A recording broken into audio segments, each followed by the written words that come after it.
എല്ലാ വിദ്യാർത്ഥികൾക്കും പുതിയൊരു വീഡിയോയിലേക്ക് സ്വാഗതം. ഈ വർഷത്തെ +2 പബ്ലിക് എക്സാമിനേഷൻ റിസൾട്ട് നാളെ പ്രഖ്യാപിക്കും. Higher secondary, vocational higher secondary റിസൾട്ടാണ് നാളെ പ്രഖ്യാപിക്കുന്നത്. അപ്പോൾ വിദ്യാർത്ഥികൾക്ക് റിസൾട്ട് kerala-results.nic.in എന്ന വെബ്സൈറ്റ് വഴി, അതുപോലെ തന്നെ നിങ്ങൾക്ക് സഫലം 2024 മൊബൈൽ ആപ്ലിക്കേഷൻ വഴിയും PRD ലൈവ് മൊബൈൽ ആപ്ലിക്കേഷൻ വഴിയും result.kite.kerala.gov.in എന്നിങ്ങനെയുള്ള വെബ്സൈറ്റുകൾ വഴിയും നിങ്ങൾക്ക് ഈ ഒരു റിസൾട്ട് അറിയാവുന്നതാണ്. റിസൾട്ട് പ്രഖ്യാപിച്ച് ഏകദേശം അതായത് അരമണിക്കൂറിനുള്ളിൽ നിങ്ങൾക്ക് റിസൾട്ട് അറിയാൻ സാധിക്കും.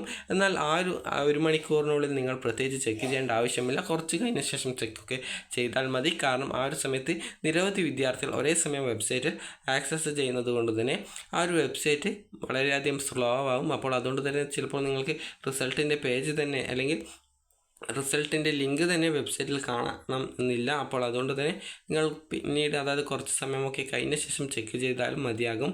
ആ ഒരു സമയത്ത് തന്നെ ചെക്ക് ചെയ്യണമെന്നുള്ളത് നിർബന്ധമല്ല. പക്ഷേങ്കിൽ പല വിദ്യാർത്ഥികൾക്കും ചിലപ്പോൾ ആ ഒരു സമയത്ത് തന്നെ റിസൾട്ട് അറിയാനുള്ള ആകാംക്ഷ കൊണ്ട് പെട്ടെന്ന് തന്നെ വെബ്സൈറ്റിൽ ചെക്ക് ചെയ്യാറുണ്ട്. അപ്പോൾ അതൊക്കെ നിങ്ങളുടെ ഇഷ്ടമാണ്. അപ്പോൾ നിങ്ങൾക്ക് റിസൾട്ട് അറിയാനായിട്ട് kerala-results.nic.in എന്ന വെബ്സൈറ്റ് ഓപ്പൺ ചെയ്യുക. അല്ലെങ്കിൽ സഫലം 2024 മൊബൈൽ ആപ്ലിക്കേഷനും ഉപയോഗിച്ചാൽ മതി. കാരണം അതിൽ പെട്ടെന്ന് റിസൾട്ട് അറിയാനുള്ള ആ ഒരു രീതിയിലാണ് അത് സെറ്റ് ചെയ്തിട്ടുള്ളത്. അപ്പോൾ നിങ്ങൾക്ക് ഈ ഒരു വെബ്സൈറ്റ് ഓപ്പൺ ചെയ്യുമ്പോൾ ഇതുപോലെയാണ് കാണാൻ സാധിക്കുക. DHC റിസൾട്ട് 2024, അതുപോലെ VHC റിസൾട്ട് 2024 എന്ന് പറഞ്ഞുകൊണ്ട് മുകളിലായിട്ട് ലിങ്കുകൾ കാണാൻ സാധിക്കും. ഇത് 2023 ലിങ്കാണ്. അപ്പോൾ നിങ്ങൾ ആ ഒരു ലിങ്കിൽ ക്ലിക്ക് ചെയ്യുന്ന സമയത്ത് ഇതുപോലെയാണ് കാണാൻ സാധിക്കുക. അതായത് നിങ്ങളുടെ രജിസ്റ്റർ നമ്പറും അതായത് റോൾ നമ്പറും ഡേറ്റ് ഓഫ് ബർത്ത് നൽകാനുള്ള പേജ് കാണും. ആ ഒരു കോളത്തിൽ നിങ്ങളുടെ ആ ഒരു ഡീറ്റെയിൽസ് നൽകി സബ്മിറ്റ് ചെയ്ത് കഴിഞ്ഞാൽ നിങ്ങളുടെ റിസൾട്ട് അറിയാൻ സാധിക്കുന്നതാണ്. അതിൽ പ്രിൻറ്റിൽ ക്ലിക്ക് ചെയ്തുകൊണ്ട് നിങ്ങൾക്ക് റിസൾട്ട് പ്രിൻ്റ് ഔട്ട് എടുക്കാം. സൈഡിലായിട്ട് ഇതുപോലുള്ള സിമ്പിൾ നൽകിയിട്ടുണ്ട്. അതിൽ നിങ്ങളുടെ സ്കൂൾ കോഡ് നൽകി സബ്മിറ്റ് ചെയ്ത് കഴിഞ്ഞാൽ നിങ്ങളുടെ സ്കൂൾ വൈസ് റിസൾട്ടും അറിയാവുന്നതാണ്. അതുപോലെ തന്നെ വിദ്യാർത്ഥികൾക്ക്, വൊക്കേഷണൽ ഹയർ സെക്കൻഡറി വിദ്യാർത്ഥികൾക്ക് നിങ്ങളുടെ ഇൻഡിവിജ്വൽ റിസൾട്ട് ചെക്ക് ചെയ്യാനുള്ള ആ ഒരു ലിങ്ക് സാധാരണഗതിയിൽ വർക്കാവാറുണ്ട്.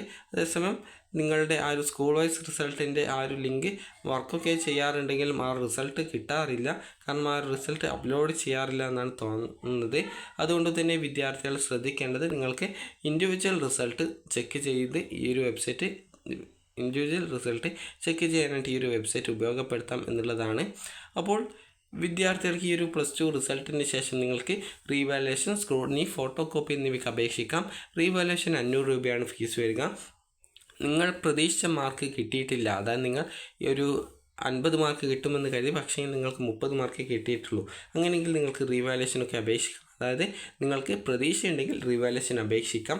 അതുപോലെ തന്നെ റീവാലുവേഷന് ശേഷം 10% മാർക്ക് വർദ്ധിക്കുകയാണെങ്കിൽ, അതായത് 60 മാർക്കിൻ്റെ വിഷയത്തിൽ റീവാലുവേഷന് ശേഷം 8 മാർക്കോ അതിൽ കൂടുതലോ കൂടുകയാണെങ്കിൽ നിങ്ങൾക്ക് പൈസ തിരിച്ചു കിട്ടും. 60 മാർക്കിൻ്റെ വിഷയത്തിലാണെങ്കിൽ അതിൻ്റെ 10% ആയിട്ടുള്ള 6 മാർക്ക് റീവാലുവേഷൻ്റെ മുമ്പുള്ളതിനേക്കാൾ 6 മാർക്കോ അതിൽ കൂടുതലോ വർദ്ധിക്കുകയാണെങ്കിൽ ആ ഒരു പൈസ നിങ്ങൾക്ക് നിങ്ങളുടെ സ്കൂളിൽ നിന്നും പ്രിൻസിപ്പാൾ തിരിച്ചു തരുന്നതായിരിക്കും. അപ്പോൾ ഈ ഒരു രീതിയിലാണ് റീവാലുവേഷൻ വരുന്നത്. അതിനുശേഷം ഈ വർഷത്തെ സേ പരീക്ഷയ്ക്കുള്ള അപേക്ഷകൾ ഉടൻ തന്നെ ആരംഭിക്കുന്നതായിരിക്കും. അപ്പോൾ ആ ഒരു സമയത്ത് വിദ്യാർത്ഥികൾ +2 തോൽക്കുകയാണെങ്കിൽ സേ പരീക്ഷയ്ക്കുള്ള അപേക്ഷ നൽകാവുന്നതാണ്. ഏകദേശം ഒരാഴ്ചത്തെ സമയം മാത്രമേ വിദ്യാർത്ഥികൾക്ക് സേ പരീക്ഷയ്ക്ക് അപേക്ഷ നൽകുന്നതിനായിട്ട് ലഭിക്കാറുള്ളൂ. അപ്പോൾ അതുകൊണ്ട് തന്നെ വിദ്യാർത്ഥികൾ ആ ഒരു കാര്യം പ്രത്യേകം ശ്രദ്ധിക്കുക. അപ്പോൾ വിദ്യാർത്ഥികൾക്ക് എല്ലാവർക്കും നല്ല മാർക്ക് ലഭിക്കട്ടെ എന്ന് ആശംസിക്കുന്നു. അപ്പോൾ ഈ ഒരു വീഡിയോ നിങ്ങൾക്ക് ഉപകാരപ്രദമായിട്ടുണ്ടെങ്കിൽ ലൈക്ക് ചെയ്യുക, ഷെയർ ചെയ്യുക. Thank you for watching.